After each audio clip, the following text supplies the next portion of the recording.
Honored Dag Hammarskjöld Lecturers, Your Excellency, Madam Deputy County Governor, distinguished guests and followers on the web.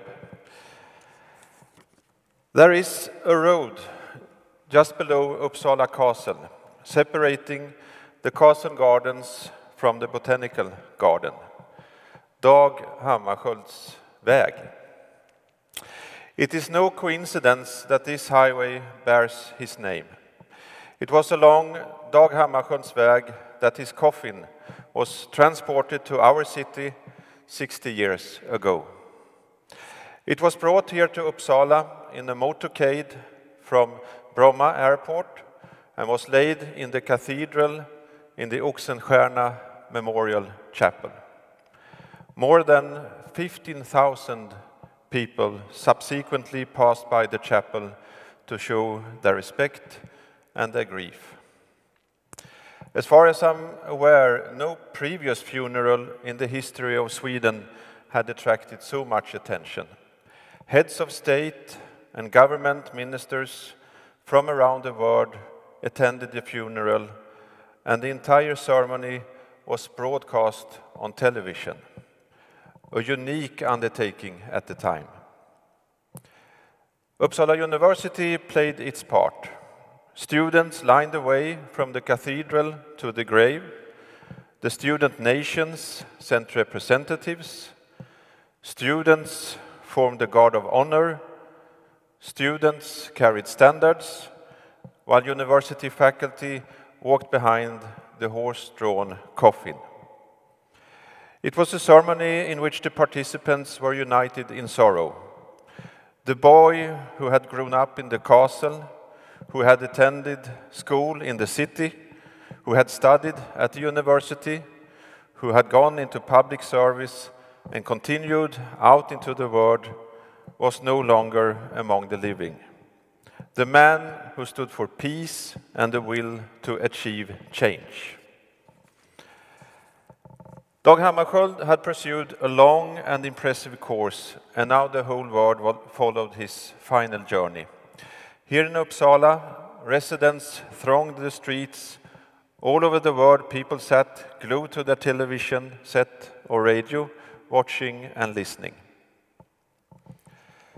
The paths we travel shape us. The trips we make and the people we meet make us who we are and give us insights and experiences that become our history. Dag Hammarskjöld met many and traveled the world in order to see, understand, and contribute to a better future. He chose a difficult road, but a road he believed in. This made him loved and made him dangerous. Often, when speaking of great people, people who have done impressive things, we describe them as goal-oriented, deliberate, and calculating, but the truth of the matter is often quite different. Most of us make decisions and choose paths based on a combination of conscious choices and chance. Or, as Dag Hammarskjöld himself put it, the present moment is significant, not as the bridge between past and future, but by reason of its contents. Contents which can fill our emptiness and become ours, if we are capable of receiving them. This day is an important day for all of us. We have come here to remember a great man. We have come to remember a human being. We have come to remember how great a human being can be when they pursue a path they believe in. A traveler through the world and through life, an inspiring individual with the ability to live in the present with an eye to the future. Imagine if we could live like that, with our history behind us, ready to take the next step. As today's protagonist himself put it, for all that has been, thanks. To all that will be, yes. With these words, I would like to welcome you to Uppsala University and to this Dag Hammarskjöld Lecture. I want to extend a special welcome to our distinguished guests, Christiana Figueres, former Executive Secretary of the UN Framework Convention on Climate Change, and Agnes Kalamar, Secretary General of Amnesty International. Welcome.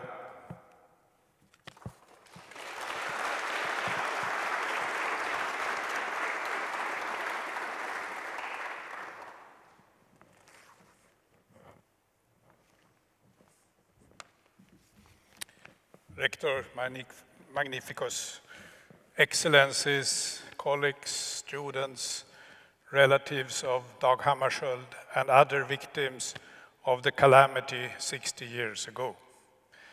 It's my privilege as a senior professor of peace and conflict research here at Uppsala University, Peter Wallensten, to introduce the lecturers this afternoon. Dr. Agnes Kalamar, who is the 2021 lecturer, is with us here in the aula, and you are, as the rector said, most welcome, and I will come back to you in a little more detail after we have listened to your predecessor in this series. That is the 2019 Dag Hammarskjöld Lecture, Christiana Figueres, who is with us in our home base in Costa Rica. So good morning. Christiana Figueres was the Executive Secretary of the United Nations Framework Convention on Climate Change, 2010 to 2016. She took over this assignment at a crucial moment in time, right after what many see as the failure of the climate negotiations in Copenhagen in 2009. She was not a newcomer to climate topics, having been involved already in talks leading to the Kyoto Protocol in the late 1990s. But the setback in Copenhagen created a new challenge in how to move forward. As the Executive Secretary, Mrs. Figueres developed an innovative, patient and gradual strategy to overcome the obstacles. It's culminated in the proceedings of the so-called COP21 in Paris in 2015. That is the process in which Mrs. Figueres was instrumental in bringing together governments, corporations, activists, women's groups, scientists, spiritual communities to jointly work out and agree on the historic 2015 Paris Agreement on climate change. Mrs. Figueres, when I look at your work as the Executive Secretary of this convention, I see obvious parallels to the way Dag Hammarskjöld approached difficult issues. You acted as an international civil servant in his spirit, moving forward with concrete steps through a broad international coalition. The Paris Agreement is, of course, constantly referred to in media and politics today. One of its chief provisions include the goal to limit future global warming to well below 2 centigrades and strive for 1.5 centigrades in order to protect the most vulnerable of every nation. And during the coming months, there will be considerable attention to the implementation of the Paris Agreement, notably at COP26 in Glasgow in Scotland. Following the Paris Agreement, Ms. Figueres has elaborated on a new form of collaborative diplomacy, and she continues to be engaged in fostering rapid action on climate change in writings as well as in the podcast Outrage and Optimism. Academically, we of course note that she is a graduate of Swarthmore College and the London School of Economics and has honorary doctorates from Yale, Massachusetts, Georgetown and Edinburgh. She has moved back to Costa Rica and will then join us live for the discussion that will follow after the 2 lectures here in the aula. So now let us first listen to Mrs. Christiana Figueres' pre-recorded Dag Hammarskjöld Lecture. Most welcome, Mrs. Figueres, and a warm applause.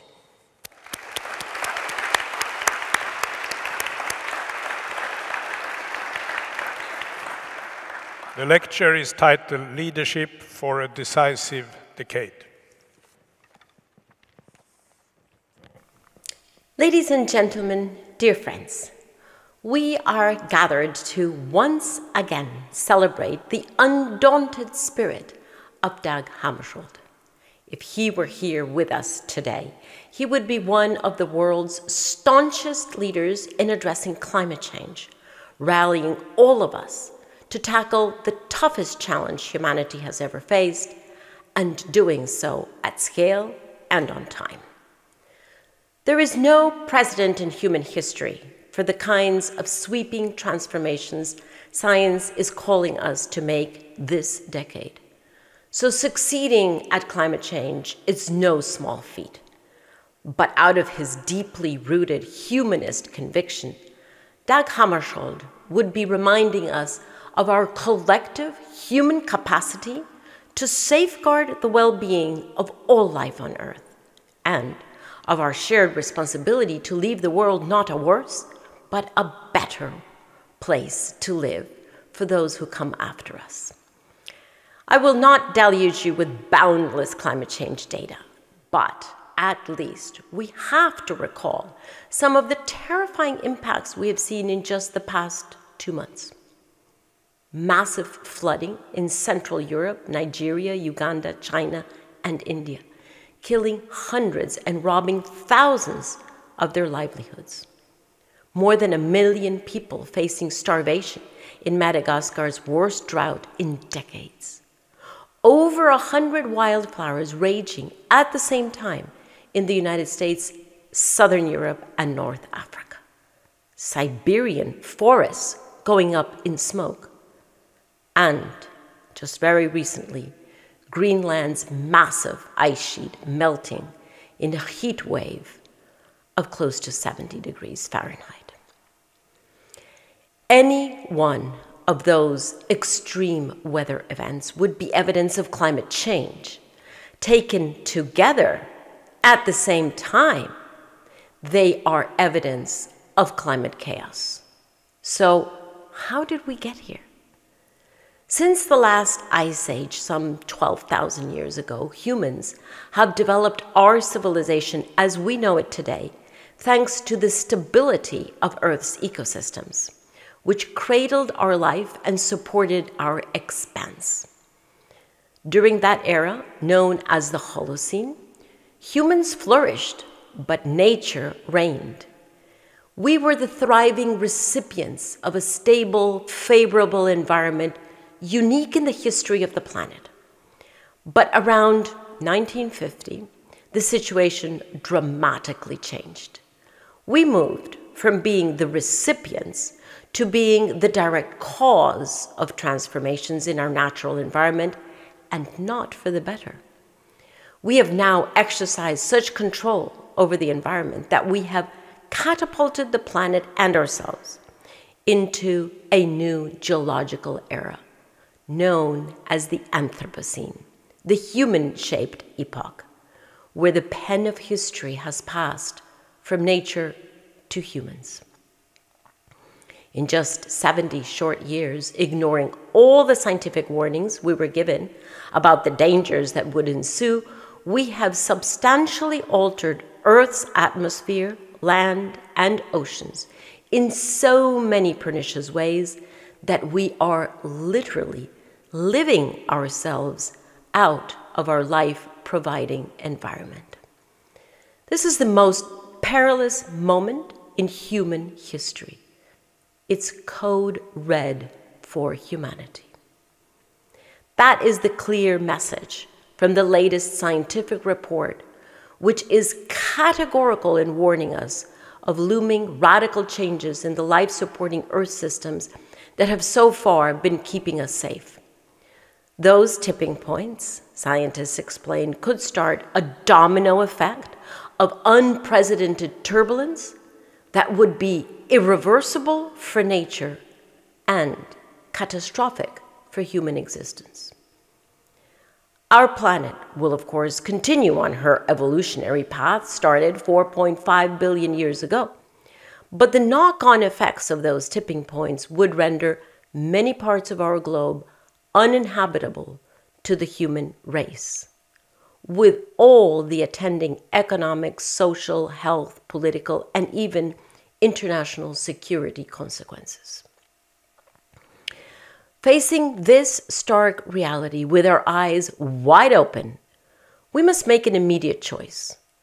Most of us can feel deep in our bones that transformational change is needed, and science has been abundantly clear about what that choice needs to be. To protect ourselves, we have to protect 1.5 degrees centigrade as our maximum global average temperature increase. That means we have to make two things happen this decade. First, we have to cut our global greenhouse gas emissions in half by 2030. And second, we have to safeguard all remaining healthy ecosystems, regenerating those we have depleted.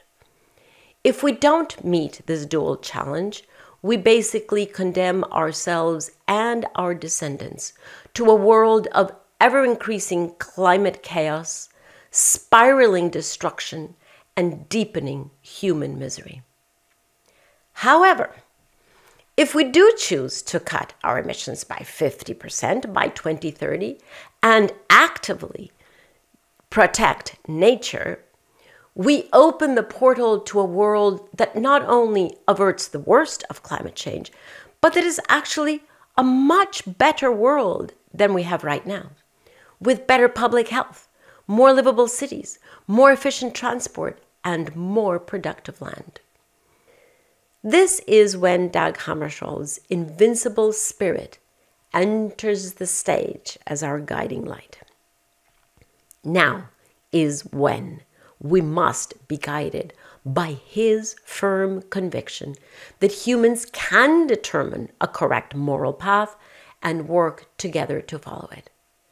Now is when we must begin to change the unfolding story of the Anthropocene from one of misery and destruction to one of repair and regeneration, against all apparent odds. Drawing great strength from Hammarskjöld's spirit, we must stand tall in his humanism, in his unwavering faith in human ingenuity, reminding ourselves of the individual and collective agency of human beings. Because carving out a much better future does not happen on its own. We have to be intentional, purpose-driven, frankly, downright stubborn about our objective. And the good news is there are many reasons for optimism. I will address only three. 1, the changes we need are already underway. 2, the market is already accelerating them. And 3, we are entirely capable of enacting them and doing so on time. So, to my first point, the changes are underway. Millions of people from all walks of life, driven by solidarity for their fellow human beings, as well as their own self-interest, have already been dedicating their lives to ensuring a better future for all of us. Thanks to their undaunted efforts, and even despite extraordinarily well-funded and orchestrated obstruction, 131 governments have now pledged to be at net zero carbon by 2050, covering 75% of global emissions. Thousands of companies have committed to the same goal, and a growing number are even increasing that level of ambition by preparing to be at net zero emissions by 2040, 10 years earlier than that established by the Paris Agreement. 88 nations, including the G7 countries, have committed to being nature positive by 2030, and more than 900 businesses support a nature positive future. The finance community has understood the tectonic nature of the shifts we need to precipitate.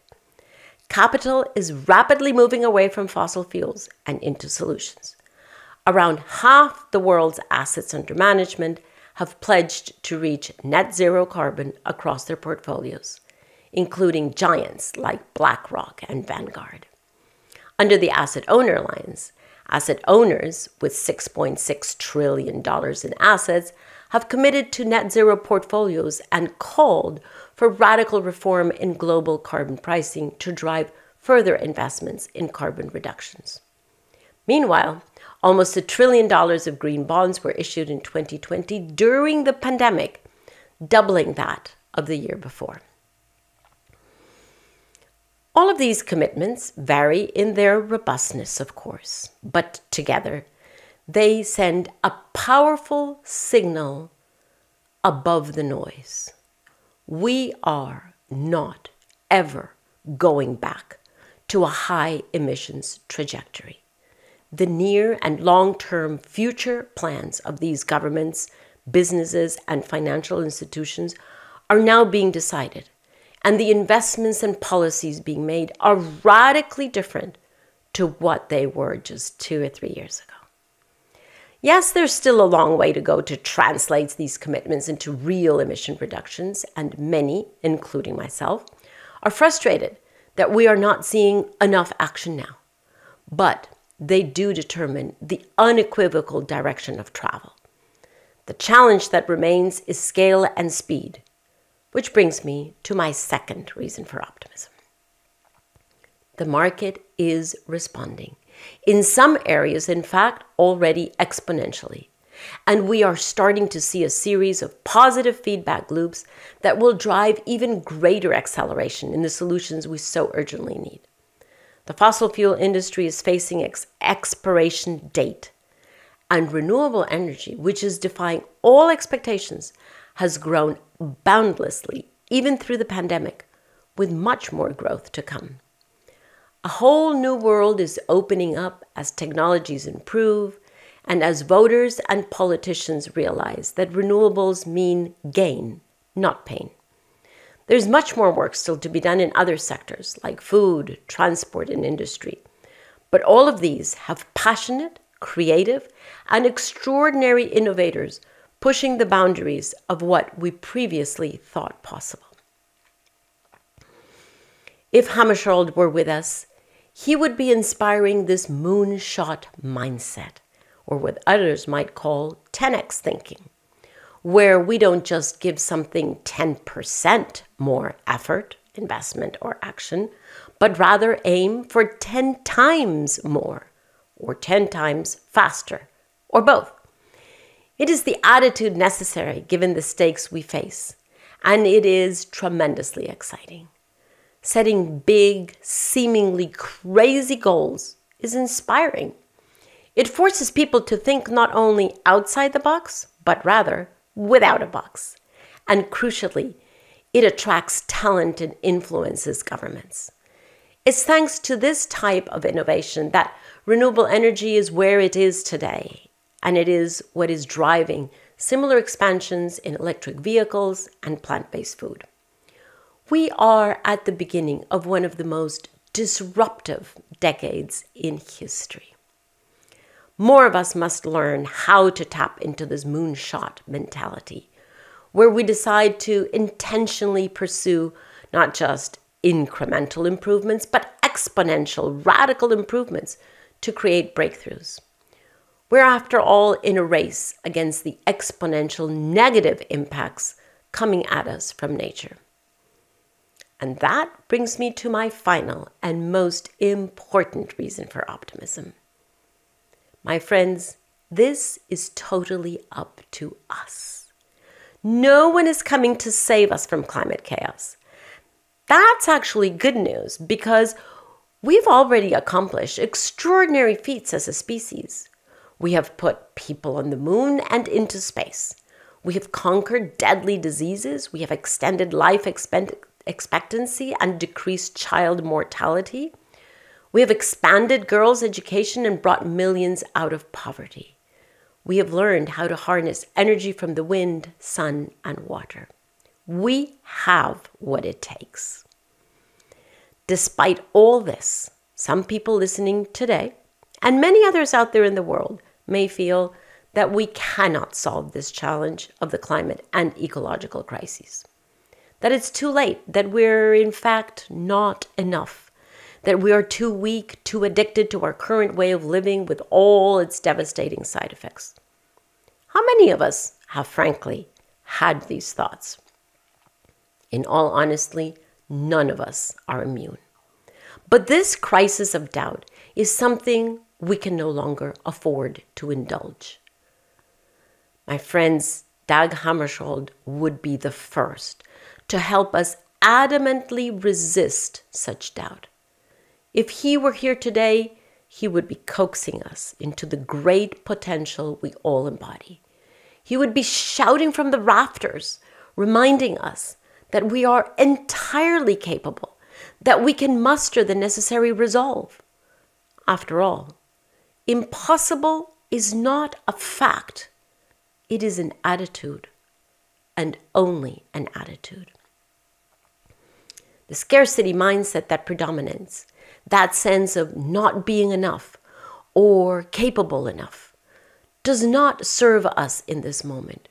We must go into this facing the imminent dangers on the horizon, facing the inevitable messiness of the transition, and most importantly, facing each other with vision, solidarity, and confidence. This moment is calling upon us to break through our self-imposed mental boundaries of how much change we can effect and how quickly. We have a vast array of transformative tools, including advanced technology, finance, and effective policy. Let us realize that there is actually absolutely no limit to what we can achieve if we set our minds to it, individually and especially collectively. And beyond the tools we choose to determine how we address the future, let us embrace this historical moment of great crisis and consequence as a trampoline for evolving our sense of who we are. Human capacity for vision, solidarity, and creativity is 100% renewable and endlessly abundant. We can be a catalyst, each of us. But it starts with each of us deciding who we want to be as individuals and collectively, and what legacy we want to leave behind. It starts with acknowledging how we have benefited from our ancestors in the Holocene era and recognizing we are the ancestors of all generations who will live in the Anthropocene period, during which the quality of human life will be directly defined by our actions today. We must start by tapping into our deepest wells of fortitude, with true love and care for each other, and with a firm belief that we can do this, that we are called to do this in whatever way that presents itself in our lives. And frankly, it is not optional.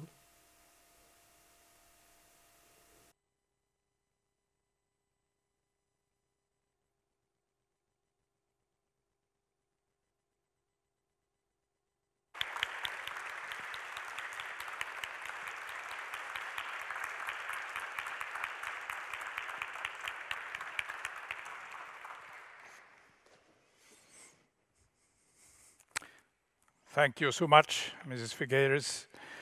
We will have an opportunity to discuss what you have told us in a moment. But first, we will hear the 2021 Dag Hammarskjöld speaker, who is here with us in the aula, as you know, Dr. Agnes Kalamar. Dr. Kalamar is the new Secretary General of Amnesty International, the leading human rights organization with more than 10 million members and supporters worldwide.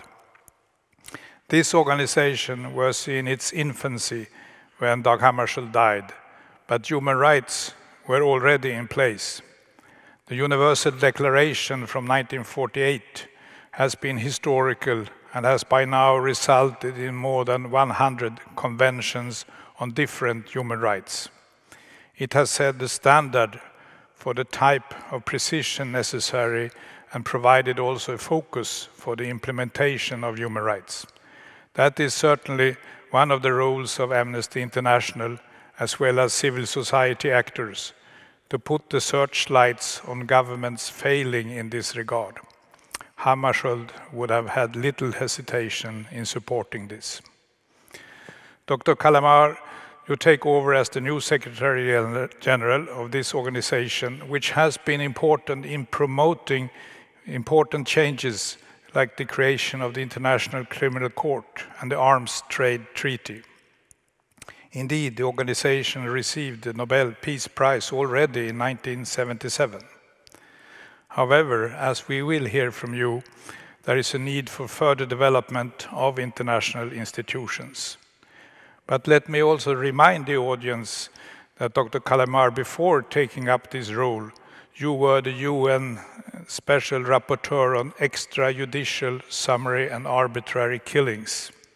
In that capacity, you have had to take up the issue of armed drones, a field not regulated by international law, pointing, for instance, to the lack of oversight. Are those killed in targeted strikes really those that were legitimate targets, or were they even intended to be targets? In a recent report, you point out that armed drones are now used both by states and non-state actors. Furthermore, these attacks are often justified by governments in terms of self-defense, as supposedly allowed in the UN Charter, something which you have questioned, and I'm sure Hammarskjöld would have had as well. But still, the international community has to respond. In your capacity as Special Rapporteur, you also led an inquiry into the assassination of the Saudi journalist Jamal Khashoggi in Istanbul and criticized the US drone attacks in Iraq, killing Iranian General Soleimani from a legal and human rights perspective. Dr. Kalamar, I have mentioned these elements of your background as this is not going to be the issues of your lecture. Instead, you will talk about the global inequalities that have been illustrated during the ongoing pandemics. But we should remember that access to health is one of the human rights, notably Article 25 in the Universal Declaration. Dr. Kalamar stems from France and has her academic training from Grenoble as well as Howard University, and is a political science doctor from the New School, both in the United States. Most welcome to this university, to the Memorial for Dag Hammarskjöld, and it's now my honor to invite you, Dr. Kalamar, to this podium to deliver the 2021 Dag Hammarskjöld Lecture, A Global Compact for a World Beyond COVID.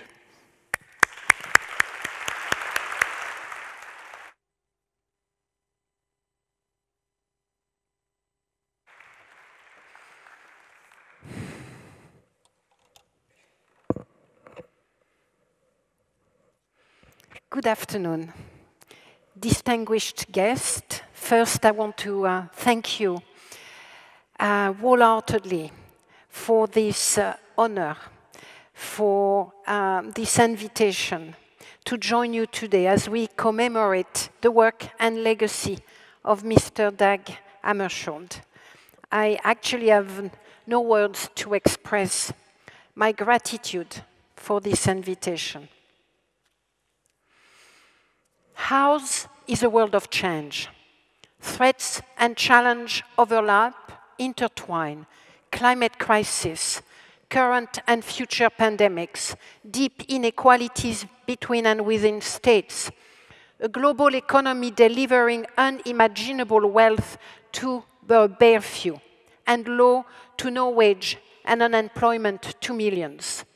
A demographic divide widen, the rich world aging at unprecedented rate, while a staggering 90% of youth reside in the global south, a majority under the impoverishing legacies of colonialism. The latest industrial revolution, centered on information technology, transform our daily life, our security, our societies. It may even transform what it means to be human. A revolution we don't quite understand, let alone control. These historical global forces which drive the interconnectedness of our world demand collective and global actions on a global scale. Their human rights implications are made graver by a reshaping of the international system and international relations. The superpowers, China and the US, vie anew for hegemony, while a third, Russia, seeks to disrupt, destabilize, and spoil. Trade wars, dispute over sovereignty, proxy hotspot and conflict, a renewed armament race and a new space race to control resource unclaimed, from Earth's shrinking frozen lands and the bottom of our ocean to the untold reaches of the moon and planets far beyond. The signs are all around us. At a normative level, international rules are defied, attacks mounted against the very idea of universal norms and human rights specifically, with an unraveling of the post-World War II multilateral system engineered. It is all largely overlain with toxic narratives that other and dehumanize whole communities, refugees and migrants, Muslims, the poor, LGBTQI, ethnic and racial minorities.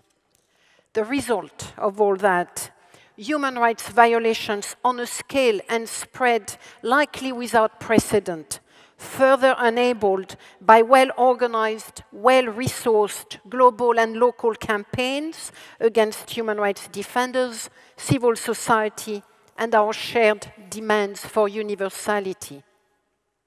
Friends, it is an instability registering force 10 on our human history scale. Reflecting on the trajectory for rights in the midst of all, I find myself returning again and again to a tough professor, the COVID-19 pandemic.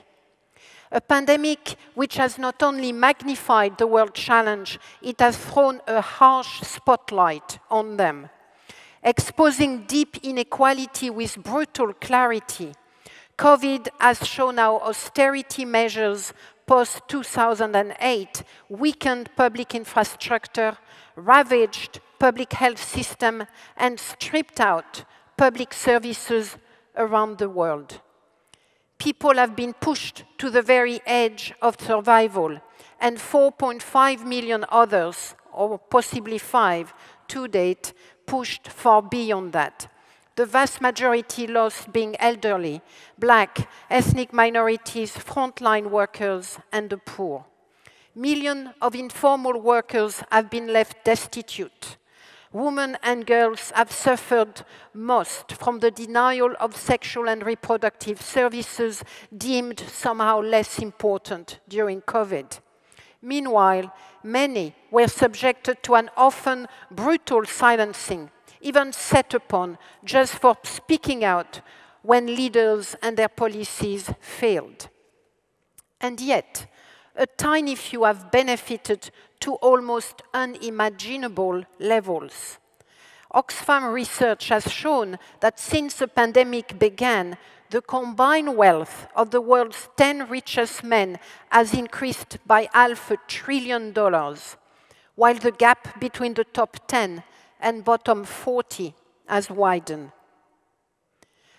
The pandemic further exposed the world's inability to cooperate effectively in times of global need.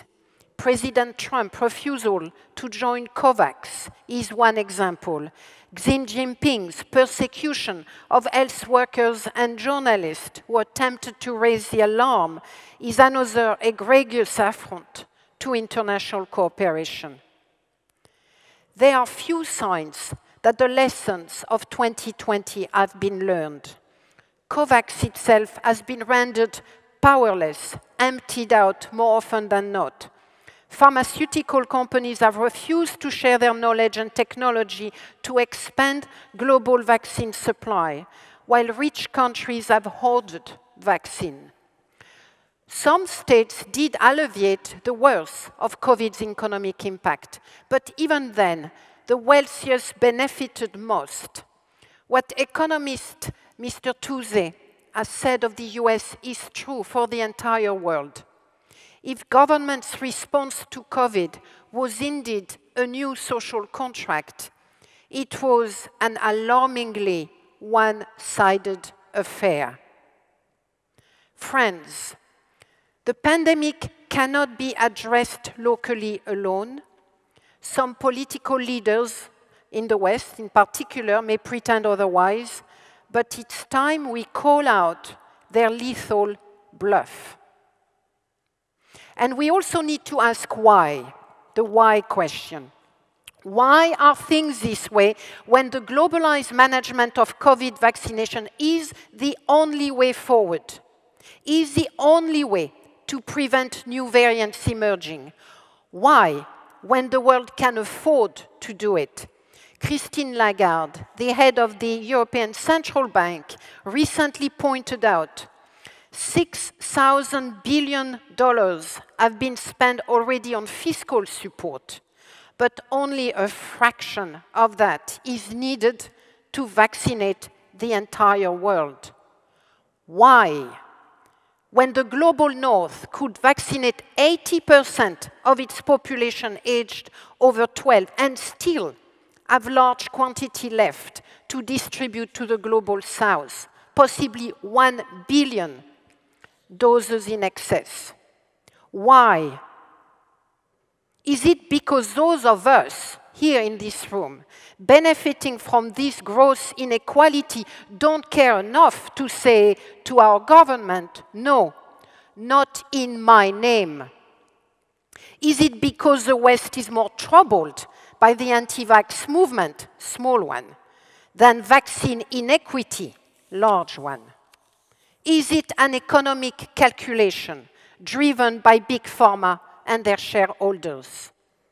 Why, dare we ask? Is this but the latest example of long-standing global biopolitics, of policies driving a biological division of the human species, causing a justification for extermination of those deemed not worthy of saving? Why? Is our response to COVID demonstrating necropolitics, under which entire crowds of people are forced, through racism, to live at the very edge of life, pushed even onto its outer edge? After all, ideologies that permit as acceptable violations, even death, are increasingly part of this century's politics. We see that in migration and refugee policies predicated on risk of death as an acceptable deterrent, to the point of even criminalizing those trying to save lives. We see that in the post-9/11 securitization framework, which perhaps protected us in the West, but wreaked havoc on so many other populations. We see that in the mess of an unplanned withdrawal from Afghanistan, where yesterday's friends and allies were left behind to face the Taliban alone. Necropolitics are hardwired into our international system, evident in whom it does and does not rescue, in whom it declares a victim and whom it ignores, in which death it mourns and which go ignored, in whose lives matter and whose just don't. These are the tough lessons of COVID and of today's vaccine nationalism. If this is what leadership looks like with 2020 vision, what on earth are we to expect as other crises come our way? And come they will. Crises for which there are no vaccines. Bungled climate crisis, scramble after a racing technological revolution, national power skirmish instead of global cooperation. That is our world, a crumbling international infrastructure, brutish nationalism, inequalities deepening in death and life, and human rights betrayed by many on so many fronts. Dear friend, is it therefore not time to re-envisage, to recreate, to re-establish a new world order, a new international system that has human rights protection at the center? Isn't it time to do so now, without waiting for a World War III or more Holocaust to shame us into it? Yes, you will say a new international system and the shaping of the world ahead are exactly what is at stake right now in the conflict between China, the US, and Russia. But are we to be left passive storytellers of that struggle for power? Shall we simply bear witness to it, count its blows, tend its wounded? Shall we watch on from the sidelines as the world for our children and our children's children is refashioned by the very actors failing us in the face of crisis today, beginning with COVID? Given the unprecedented change underway, it is tempting to think the only alternative is to resist the onslaught and protect what has already been achieved. But to my mind, defensiveness is no more acceptable than passivity. Instead, we must be both defiant and demanding. We must stand up to build up a human rights vision for the world that we are becoming, not defend rights merely in terms of the world we once were. That is very much the lesson of the past decade, of the Me Too, Black Lives Matter, LGBT and marriage equality movement, Fridays for the Future, the extraordinary protest in Sudan, Belarus, Myanmar, to name but a few. They demonstrate that we can and we should defy and disrupt, go on the offensive, demand more, far beyond recovery only from COVID. We must be willing, in other words, to be a 1948-like generation. The generation that designed and declared, even in the face of utter destruction, the UN Charter and the UDHR. We cannot be a repeat of the 1930s generation, turning our back to the oppression of others in order that our own comfort be sustained. It is time to recommit. It is time to reset. It is time to reboot. It is time for a new and global compact.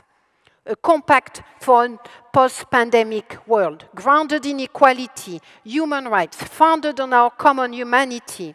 One that radically resets the relationship between rights holder and the planet, that puts rights holders in control of technology, that fearlessly tackles inequalities, including those of racism and sexism. What I am calling for is a future-minded, bold, ambitious human rights itinerary to the world of 2048, in the spirit of the vision of 1948. The foundation for that sustainable, truly post-pandemic global society must be sunk deeply into human rights-based accountability and be raised up through a human rights thinking and reformulation of the relationship between equality, the environment, and the economy. The world we must shape is one where infinite greed no longer bulges the pockets of the already billionaires, transnational corporations, and corrupt leaders alike, leaving public systems for education, health, and livelihood crumbling as our planet teeters on devastation. It is about securing a world where state and the normalization of emergency law, where no one is persecuted for being who they are, for whom they love, or how they worship. For that journey to begin, civil society, the academe, all of you, will have to take the driver's seat, and a range of other actors must also climb on board. Not everything will go smoothly. There will be potholes and obstacles, wrong turns and false start. But we cannot stand at the roadside of the future, waiting for a rescue that never will come. To this end, and to add momentum to this urgency, I propose we establish, with like-minded stakeholders, a 2048 Commission. Its purpose will be to apply an ethos of horizon scanning, anticipation and innovation to the task of reimagining global institutions and agreements for our new world, and then building them. What should that Commission do? I just have some examples I want to share. Concretely, we should press forward, of course, with reform of the UN, but imagine its performance anew too. At a strict minimum, the paralysis of the Security Council must be tackled, particularly in the context of severe human rights and humanitarian crisis, through new rules over the use of veto, over membership, and indeed alternative decision-making bodies when it fails to act. Let's urgently establish a World Court for Human Rights. The International Criminal Court distinguished the last decade of the 20th century. Let the World Court for Human Rights mark a new trajectory for our century. Meanwhile, we can build on the successes of the latest mechanisms for human rights monitoring, fact-finding missions, international independent investigatory mechanism, strengthen their mandate so that they can take on board a range of situations, targeted killings, acts of violence. We must reshape the international legal system and international law to engage transboundary information flows, protect the environment, uphold the duties of corporate and other non-state actors. International law for the 21st century must bring corporate actors fully onto the international plane.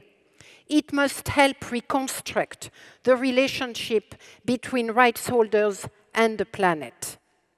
International human rights law should explore now what it means to be human in 2048 and beyond, in the age of robotics, securing places of human autonomy, moral judgment, along with compassion and empathy. It should set clear benchmark of responsibilities for corporate actors and ensure, too, that the rights of other species are fully recognized in an era where biodiversity should be as protected as the risk of nuclear warfare should be prevented. The idea that left to their own device market will deliver the greatest benefit for most has been debunked repeatedly, proven to be a hollow, disingenuous, dangerous concept. And yet, that is too often the default position. The Global Compact demands a fundamental shift away from market-driven response only to an international economic system that is greener, predicated on greater equality and trust. Immediately, this requires new approach to the measurement of economic performance and social progress. To quote Nobel Prize-winning economist Joseph Stiglitz, developing better metrics is important now because to build back better, governments need to be able to assess whether or not they are making progress on addressing the many fissures the pandemic exposed. A global compact for the post-pandemic world will measure what matters for people, planet, peace, shared prosperity, not merely profit for some. Those metrics should include human rights indicators from the right to health to the right to a clean environment, for which metrics related to emission reduction and greenhouse gases are essential. We must better measure inequality of all shapes, including those driven by racism and sexism. International solidarity must be a core value of that global compact. Few, if any, of the crises and violations that plague this world of ours can be handled only nationally. They demand that global connections be made, global accountability systems strong enough. The new global compact demands that we cast our nets of engagement further and wider, forging new partnerships, demonstrating more concretely how global solidarity can help counter global threat. We must be prepared to be changed ourselves, including by and for those whose future we are fighting for, children and young people. That global solidarity is needed urgently, and it must start now. We, who are the privileged ones, must come together in a concerted, visible and global effort to stand up against vaccine nationalism, to demand that powerful countries redistribute the 1 billion strong vaccine surplus.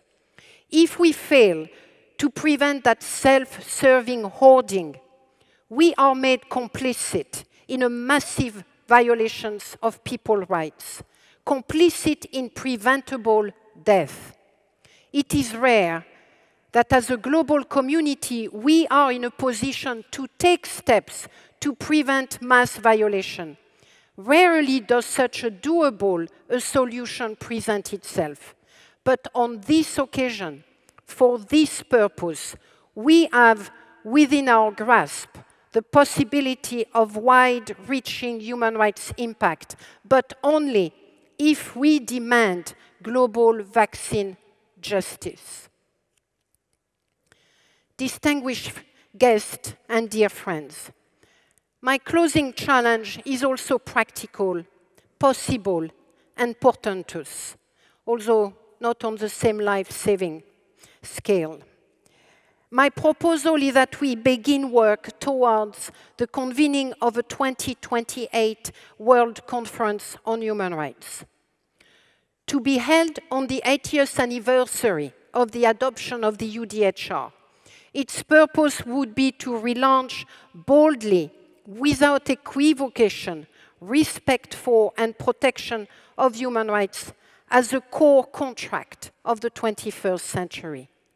We can and we must position human rights squarely within the New World Order, a system equipped to act decisively for climate and economy, to address conclusively the systematic and historical injustice, such as racism and sexism. The 2028 conference can be a milestone in that journey, a place from where we would turn away from mere enunciation of normative truth, as precious as they are, to establish specific obligation, to set measurable target, to raise up institutions and mechanisms for implementation, to invest proportionately and enable due accountability. Dear friends, dear guests, we must bridge now into renewed resistance to the current onslaught against the very idea of equality and the very principles of universal and indivisible rights.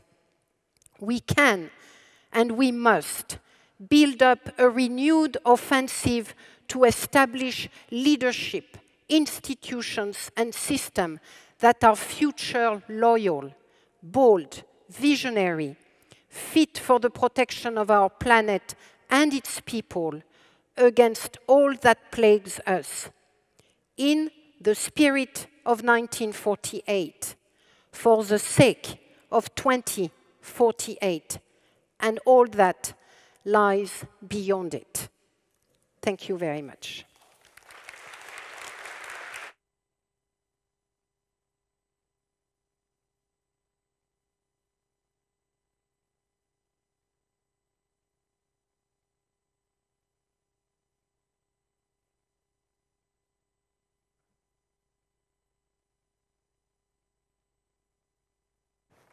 Thank you both for these excellent but also contrasting lectures. I'm looking forward to discuss this a bit with you, and for my assistance I have received some questions from students that are engaged in these issues. So the heading on this section is really global problems require global solutions, but how do we get there? And I think both of you would agree that there are global problems and that they require global solutions. But how do we achieve that? So let me start with you, Ms. Figueres. In your lecture, you mentioned that you see the signs of increasing solidarity and the strengthening of collaborative capacity. And you pointed to 3 indications in your lecture. Now, how do we build on these in order for us to move forward? Do you envisage new international organizations or bodies, or are the present ones sufficient to build on? What is your take about the kind of global solutions and institutions needed? Well, thank you. Thank you very much. And first, deep congratulations to Agnes for that call to really reimagine, reconstruct, and replan how we're going to face the 21st century. So thank you very much for that call, very, very clarion call, Agnes, that was really quite impressive and quite moving. I would fundamentally agree with Agnes that we have to reconstruct how we're going to face the challenges of the 21st century, the tip of which we're seeing now. We're not seeing everything that is coming forward. We're just barely seeing the tip of the global and very interrelated challenges that we will be facing in the 21st century. I think one of the differences, or perhaps the only one, I'm not sure, between the climate challenge and everything else that surrounds it and is interrelated with the issues that Agnes so wisely put on the table, is that climate change has an inbuilt alarm clock. That is very different from everything else. We now know that if we do not halve, that means cut to 50% current emissions over the next 9 years, we stand no chance of addressing climate change. That puts climate change in a different category because we have to address climate change in a timely fashion in order to then have the latitude to be able to take on all of the other challenges that are interconnected with climate change. Some of which, in fact, many of which Agnes has so brilliantly reminded us of. But this is the urgency. We have to be able to avoid the worst impacts of climate change so that we as a society can then move forward to reconstruct society, humanity, our institutions. But the portal through which we must go in order to be able to do that is halving of emissions. And today, the 17th of September, we are seeing the latest report coming out today telling us that we're actually not on track yet to halving emissions by 2030. So we have to be able, from my perspective, I think climate actually is a very important gym, if you will, where we go to exercise the collaboration muscles that we then have to use for the rest of the issues for the rest of the century. But these muscles have to be put to work right now. And if we're able to strengthen our global solidarity, collaboration, cooperation muscles through the urgency of climate change, we can then use those for many other things, and we must, because climate is not the end. Even if we have emissions by 2030, that is by far not the end of our challenges, in no measure, as Agnes has very brilliantly reminded us. So I don't see that Agnes's call is actually different from what we're saying and doing in climate change. I see actually that what climate is doing, the climate crisis is doing for us right now, in a similar way to what COVID did, is an acute issue that we have to deal with, and do so with long-term views of how do we take the lessons, not just from decarbonizing the economy, but the lessons of collaborations, the lessons of strong institutions, in order to be able to use those for many other challenges in the 21st century. So the short answer to your question is, sadly, we don't have time between now and 2030 to stand up another institution whose only purpose would be to deal with climate change. We have to use what we have right now, but at the same time, begin to get ready for other institutions, other global directions that will be coming at us in the 21st century. Yeah, thank you very much. I'll put the same question to you, Agnes Kalamar. How do you see not only what Mrs. Figueres just mentioned, that there are little different timelines in these two crises, but also the kind of organizations that are needed? Do we have sufficient organizations to deal with it? It's enough to just reform them, or do we need something new? You actually indicated the need for a new World Court on Human Rights, for instance. Sure. Thank you very much, and I fully agree with Christiana Figueres' analysis of our two speeches. When I read it yesterday, I was struck by how similar they were. Maybe not. I mean, I think Madame Figueres may have presented maybe a more positive, outlook. But listening to her right now, it's very clear that the positive outlook is meant to encourage very urgent action. I think that in the values and the vision underpinning both of our speech are extremely similar, and we are raising the alarm. They blink red on many fronts, definitely on climate change more urgently, possibly because it's existentialist.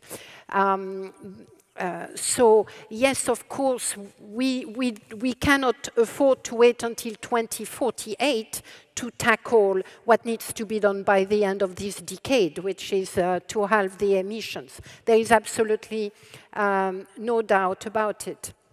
My proposal is broader in terms of the institutions that can sustain us, not just as a species, but also as a set of values.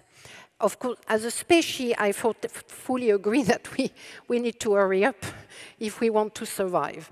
When it comes to the set of values that needs to be part of that economic, political, multilateral system, I've put 2048 as my horizon. What I think we absolutely need to be focusing on as we wish to rebuild a system that puts human dignity at its center. Yes, I don't think that the current institutions are fit for that purpose, but it does not mean that we need to spend or waste time changing them while the clock is ticking when it comes to climate change. It does mean, though, that we need us here and others to engage in an exercise in projection, in imagination, in re-envisaging the world. I don't think we should let some governments, particularly the superpowers, drive that reconstruction. We may not have a seat at the table, but we certainly does not mean that we should be completely free of ideas and proposals. That's my main call. It's a call very similar to Madame Figueres. We have it in us to reimagine that world. We have the university, we have civil society, we have public servant. We need to come together. I suggested the 2048 Commission just as a way of trigger a bit of focus. But we cannot be held hostage of superpower games. We must be part of reimagining that world. Yes, a World Court for Human Rights could be part. It's an old idea. Some people are going to say, is it really fit for the future? I think it's worth discussing. It's worth debating. It's worth learning from what worked, what did not work with the International Criminal Court, and moving forward, imagining an accountability system that is more accessible and faster. Whether it's a World Court, I don't know, but it's certainly important. Reimagining international law is essential. At the moment, there is too big a gap between an international law based on 19th century principle and the reality of the 21st century. We have education systems that are not, for when it comes to the legals, to the study of law, that are, in my view, not equipped to deal with the reality of the 21st century. And there, too, imagination must be part of the way we're going to think all of that. You know, the corporate actors must be squarely held on that international plane. They are not there yet, despite some of the effort. That needs to happen, you know. And we have demonstrated that international law can change when it comes to the space, for instance. So why can't it not change for other matters that are more crucially important to human beings? So, you know, that's the core of what I am suggesting. Don't want to, you know, suggest that I already have that vision and I know which institutions will do what. No, I just want to say we can re-envisage and imagine. Here are some ideas. Happy for them not to be the one that we adopt, but let's not be passive. Let's be proactive. Let's be on the driving seat.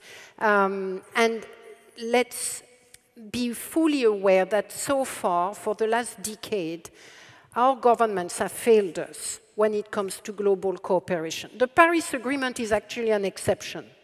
To me, it has always been the only exception, maybe thanks to Madame Figueres. But the implementation of that agreement now is demonstrating very poor 2020 vision on the part of our 2030 vision on the part of our leaders. So we need to be in charge somehow of our own destiny as well. Yeah, thank you very much. Yes. I think there are more things that have been achieved than the Paris Agreement, for instance, the ban on nuclear weapons, but we can leave that as it is. I have a student question, and that is not much of what you say based on the idea that there are democracies carrying these things out, and we see a tendency of de-democratization, the student rights.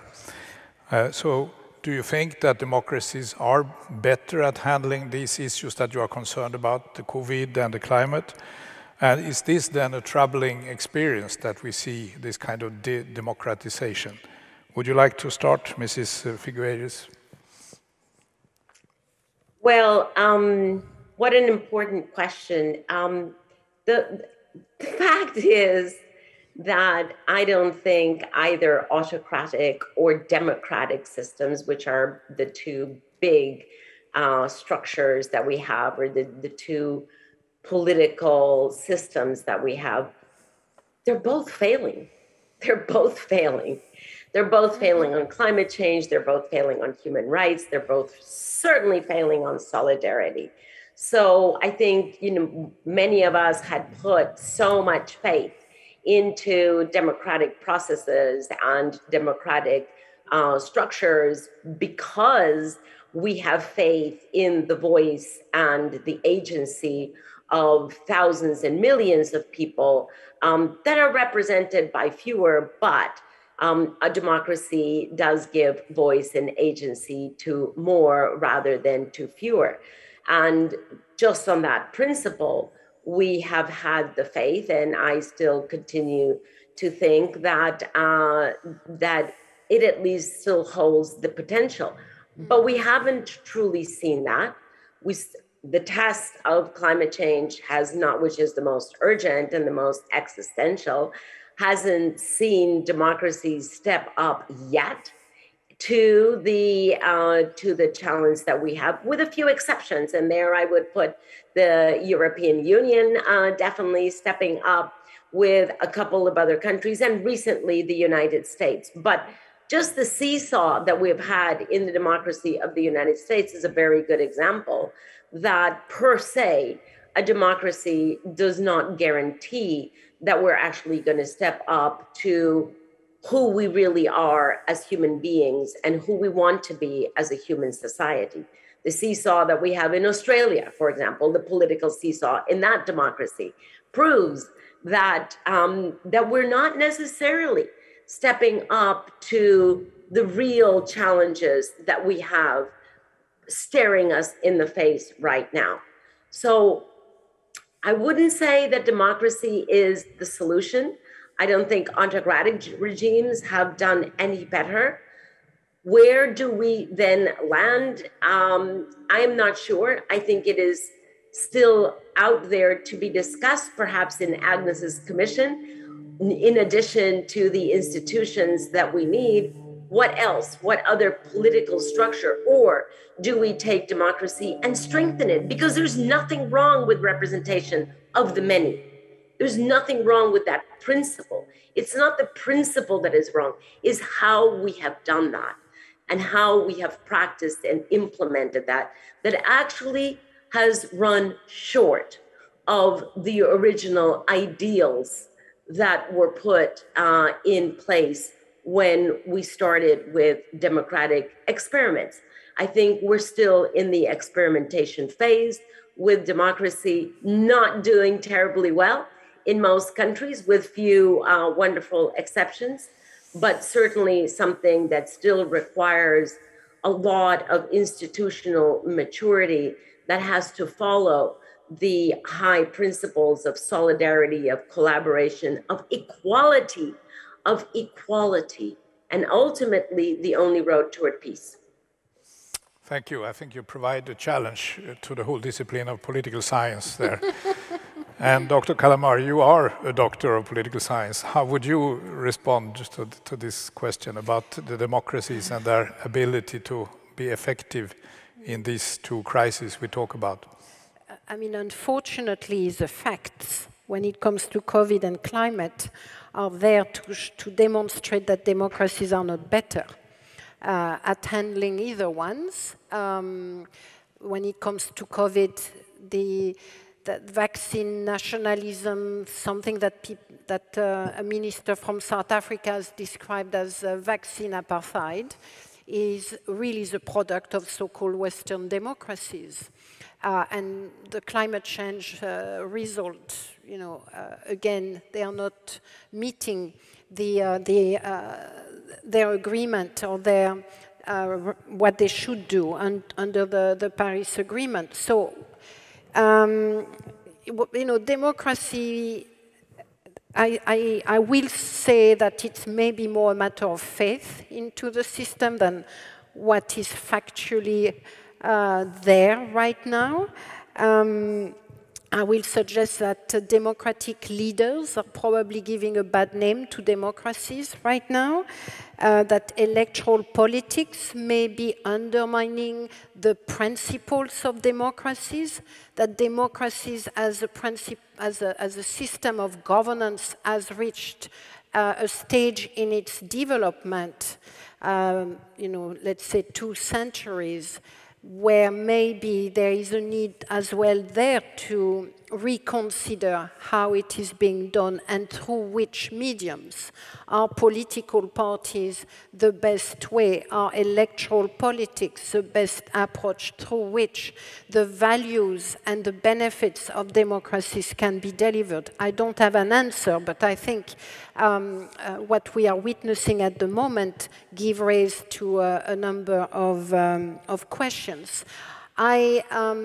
I'm very interested by the increasing number of examples of local democracies, of cities, communities, particularly on climate issues, really wanting to become far more direct actors in how they're going to handle it. It's the same with some issues such as refugees and migrants, where cities are becoming far more interesting centers of actions meant for the global, or at least for the for a collective good. So no, I will, at the moment there is no factual basis to believe that democracies will be better at delivering climate response and mitigation or COVID response. That said, we also need some faith and some hope, and I certainly put more into democracies than I will do into authoritarian regime.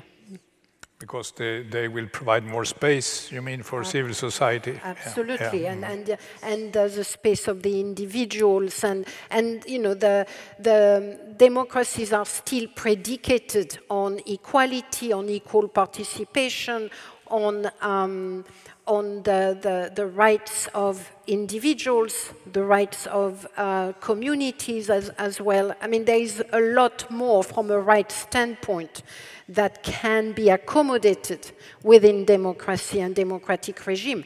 They are just not very good at the moment. Doesn't mean that we need to get rid of them. It means that we need to reform them. It means that we need to confront the fact that they are not very good, and we need to to try to interrogate why and what is it that we need to change so that they can deliver for the people.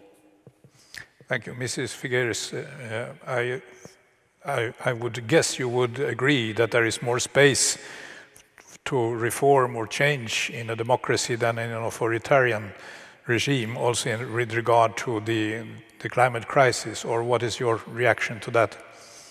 Yes, no, definitely there is more space, but I was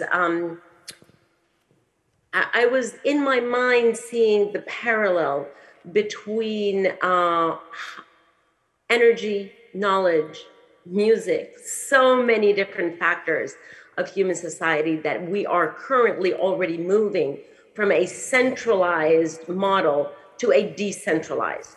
It used to be that knowledge was centralized and housed in what used to be called libraries. And I hope there are enough of us who are old enough to remember what a library is.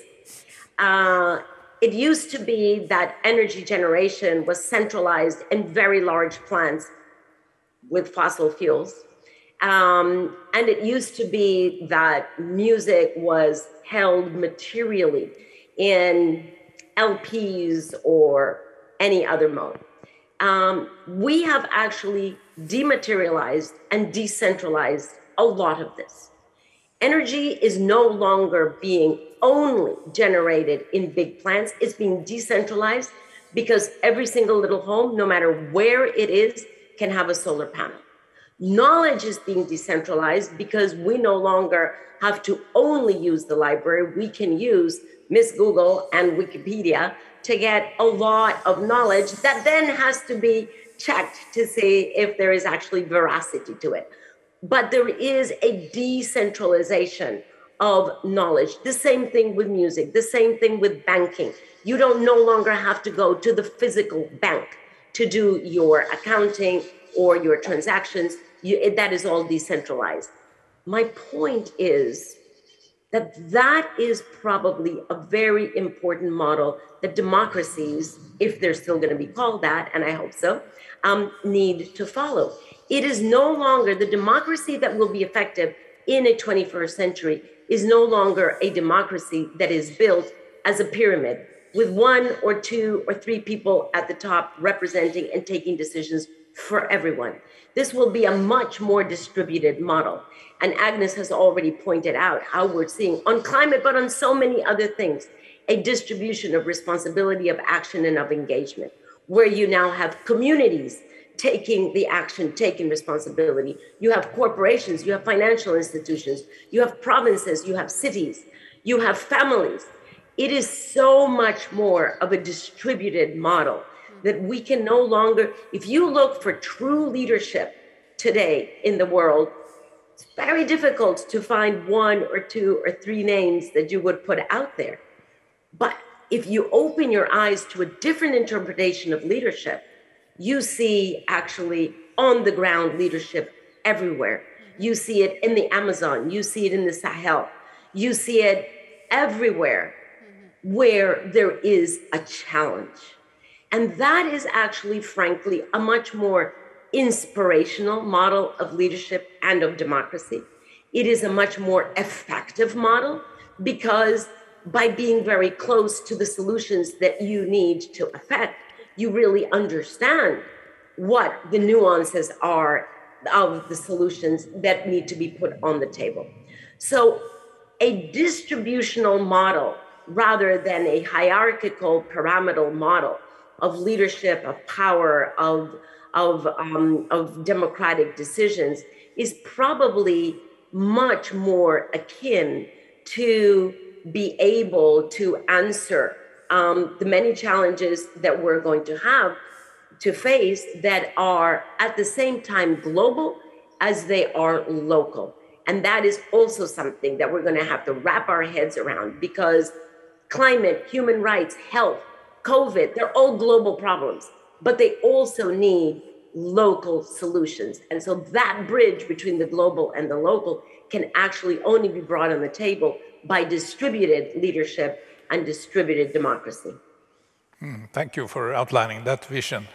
It's quite attractive, and it of course connects to many discussions about leadership and so on.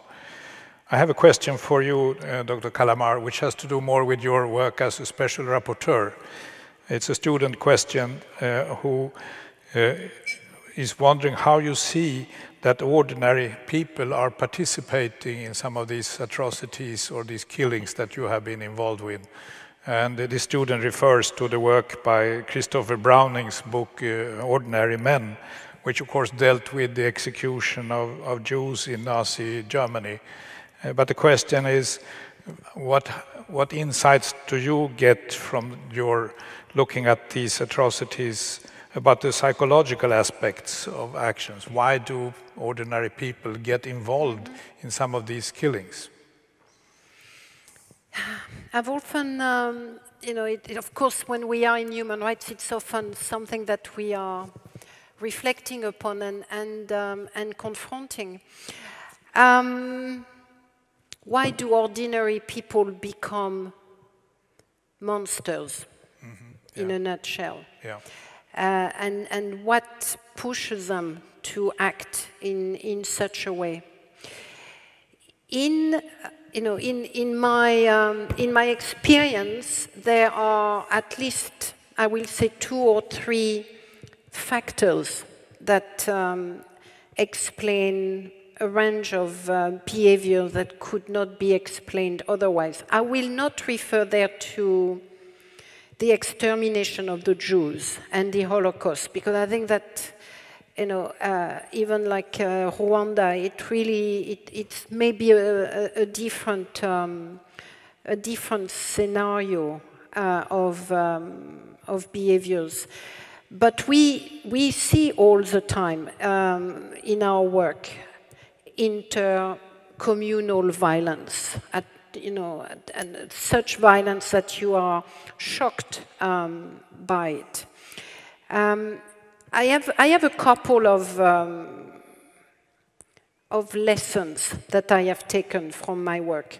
The first one is work I did in Kenya, of all places maybe, where there were a conflict between two groups, very violent conflicts with many people killed and women raped, girls raped, I mean, terrible. And when you investigated how the conflict had begun and where it had gone into, you realize that at the heart of the conflict was a conflict over who could control access to water. There was one borehole that was meant for two communities. One community may have used it more than the others. It created a ripple effect impact, and within a few months, you had a full-blown conflict with many deaths. What would have been the solution? Maybe at least an immediate solution was to create a second borehole, which is what several wise people of the two communities have asked the central government to do, and that was never done. That was an interesting, very specific, small example of how access to resources in an environment where those resources are shrinking, largely because of climate change, desertification, and so on, you had neighbors going and starting to kill one another. Hence, of course, the importance of looking at those issues as human rights concern and root causes. But here you had an example of people becoming monsters, and I suspect that we would have had ways of handling it. Why did they become monsters? What was the psychology, the act of violence? I don't know, but what is certainly very clear that in many situations where of intercommunal violence that I have investigated, resources, access to resources, access to lands, access to a borehole, access to water is what is compelling people to kill one another in the most awful fashion. That has many implications in public policy terms, in international developmental policy terms, and so on and so forth. The second point I would like to make is that many people learn behaviors, or studies have shown that people learn things from one another. Of course, they do too nowadays, increasingly from internet. But there is a great deal that is taking place at communal level. There is a great number of leadership at community level that is not always leadership for good. The leadership that is the kind of leadership we want to see emulated. How do we tackle that form of, the leadership? I think the only way we can do that is understanding that when that kind of leaders rise up to a position where they become the port to it reflecting the vacuum around them. It's reflecting the vacuum at the state level. It's reflecting the vacuum at other community levels. That too, I think, give us some avenues of intervention. There are spaces where narratives and alternative views can be put forward, but we cannot let just one sole form of leadership dominate, one sole form of narrative dominate. It's true at community level, it's true through the internet and social media. So why do ordinary men become monsters? Sometimes because they are paid. That's that simple, you know.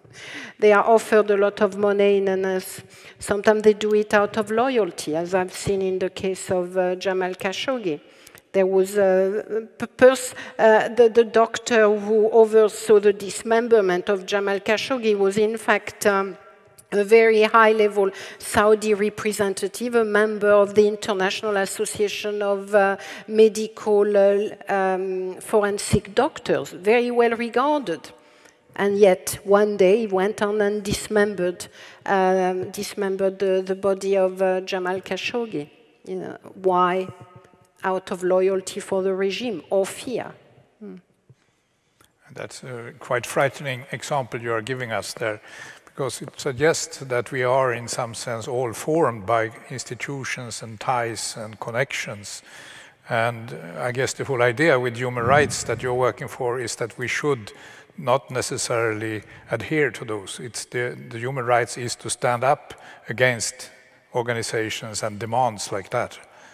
And of course, this doctor comes from a country which is not particularly good on human rights. So I can see that that connects to your thinking. Mrs. Figueres, I mean, what we are talking about here is really very much on the local level. And would you agree, I mean, that the local, we want to talk about things to have local ownership, but the local might not necessarily be better than what the global is. There is also a need to find the kind of leadership we talk about at the local level. Yes, I don't think that has anything to do with global or local. That has to do with human nature, sadly. Whether that person is working at global or local, it doesn't really matter. And I think the difficult pill that we have to swallow is that we humans are multifaceted beings capable of great harm and of great good. And sometimes that is held in the same person, sometimes it is not. But I think we have to take a realistic view to see that, frankly, we have seen historical examples of violence, hatred, untold acts, such as the one that Agnes has just described for us. And at the same time, we also have historical and present examples of great heroic actions. That is who we are as humans. We're collectively, not every individual person, but collectively, we are sadly capable of both extremes. And moving forward, obviously, we want to cultivate the space of leadership, solidarity, love, frankly, love. And I'm not concerned about using the word. It's either we act out of fear to many things, or we act out of love. And all of us, frankly, know inside of us that we have in the past, and perhaps right now in the present, we act out of fear of some things and out of love of others. And it is our individual and collective call to nurture and encourage more acting out of love than out of fear for ourselves and for everyone else. We're probably never going to step out of humans acting out of fear.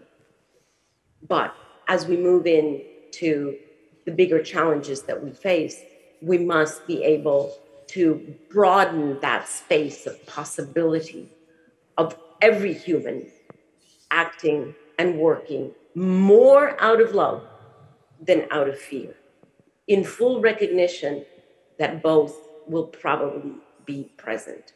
So let's not expect anyone to sprout little wings, but let's definitely expect everyone to stand up to the kind of human society that we want and need to be.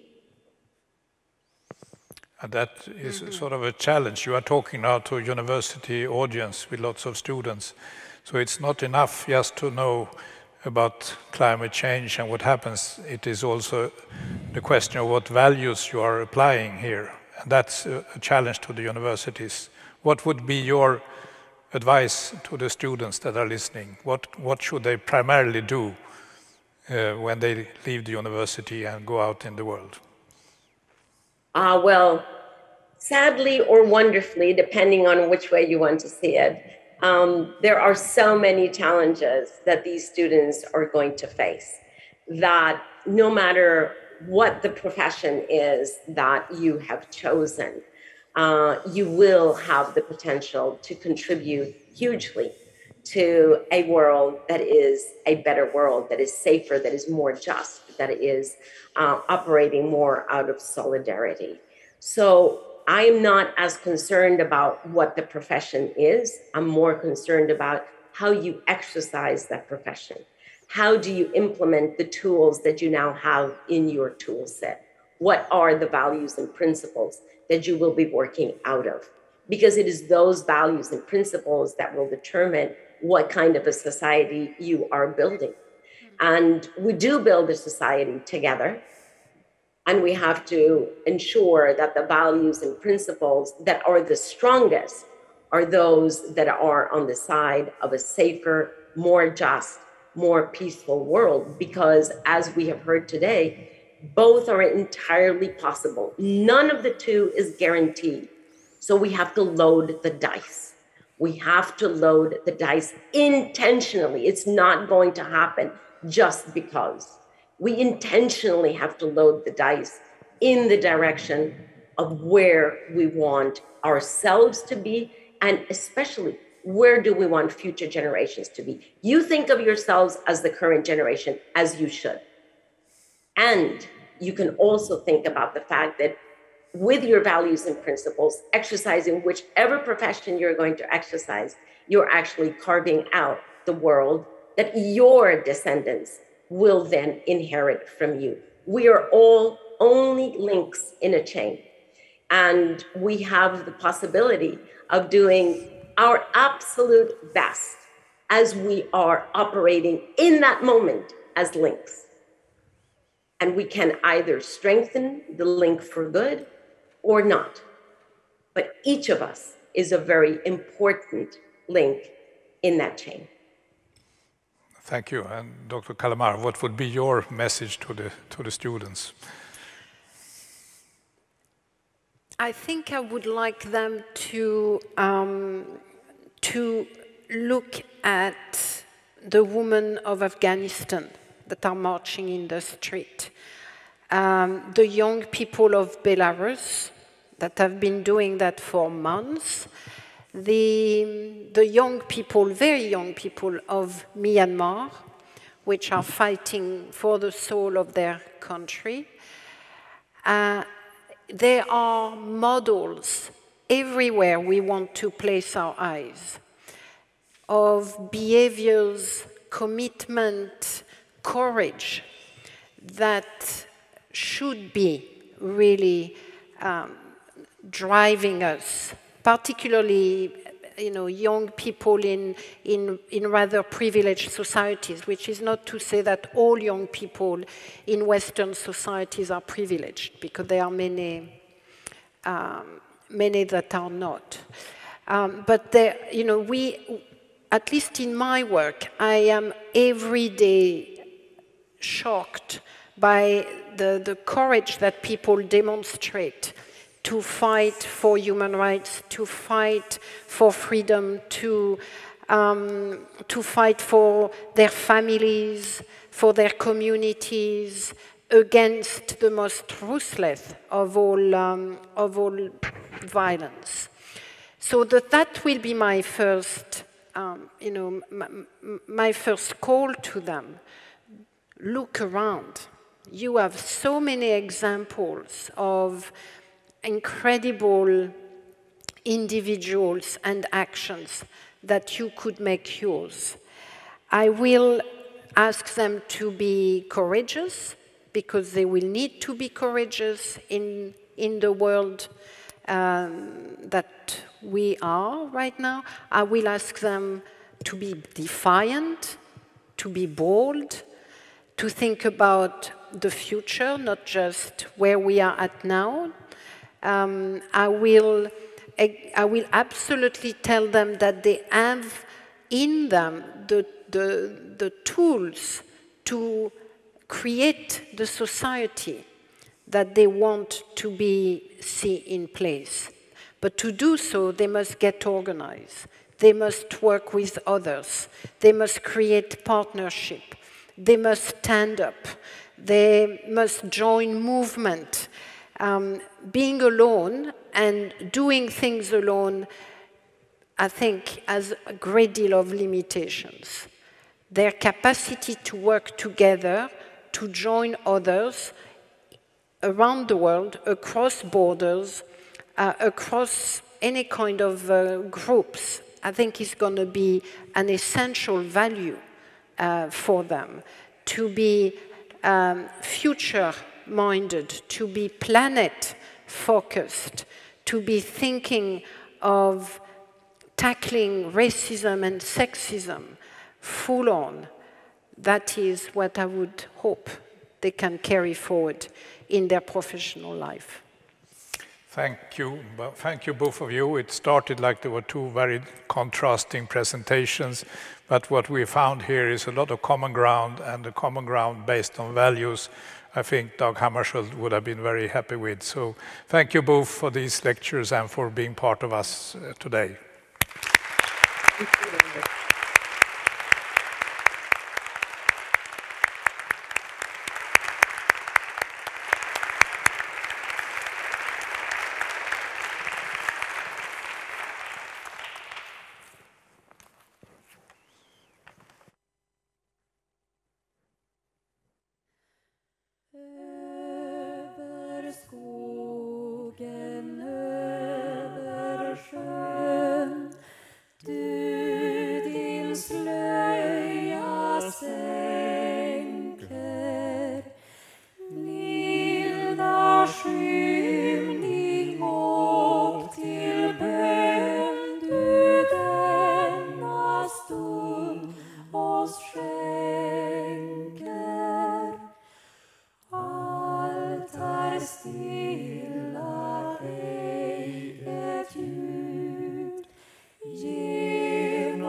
Excellencies, Madam Deputy County Governor, Vice Chancellor, students and colleagues.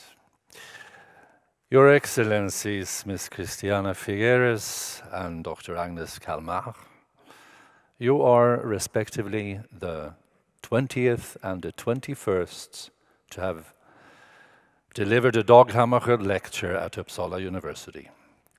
The university has instituted a special medal which is bestowed upon the Dag Hammarskjöld Lectures.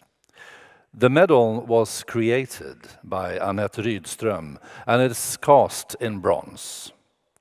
Its obverse side shows a portrait of Dag Hammarskjöld and the reverse a handshake, an old symbol of Concordia representing collaboration, but also Hammarskjöld's legacy in diplomacy. In the Latin inscription, Uppsala University dedicates the medal in memory of his outstanding achievements. It is an honor for the university and for the Dag Hammarskjöld Foundation to award the lecturer with a medal, and we sincerely thank you for both. We all both congratulate you for your achievements. As a Dag Hammarskjöld Lecture, you're also invited to join the International Honorary Committee of the Dag Hammarskjöld Foundation, where leaders in international cooperation and development can gather to reflect and drive debate and progress on global challenges and solutions. The Dag Hammarskjöld Lecture Committee is comprised of representatives of Uppsala University and the Dag Hammarskjöld Foundation. And please allow me to state the committee's motivation for the selection of the lecturers. Her Excellency, Ms. Christiana Figueres, was chosen by the lecture committee to deliver the 2019 Dag Hammarskjöld Lecture for her exceptional commitment to multilateralism in general and to the United Nations in particular.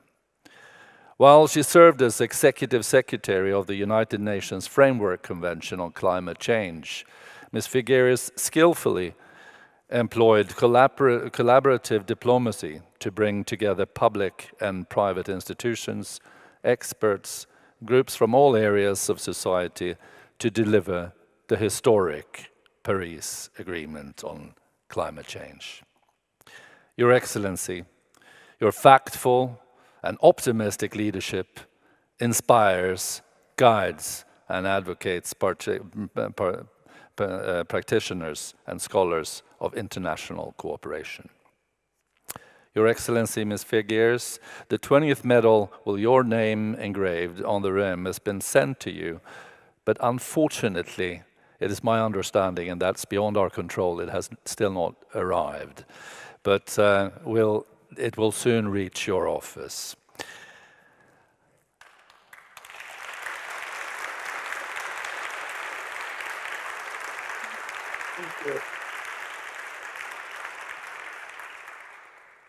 Her Excellency, Dr. Agnes Kalamar, was chosen by the lecture committee to deliver the 2021 Dag Hammarskjöld Lecture based on her courageous and resilient efforts to defend, to promote and uphold human rights and rule of law.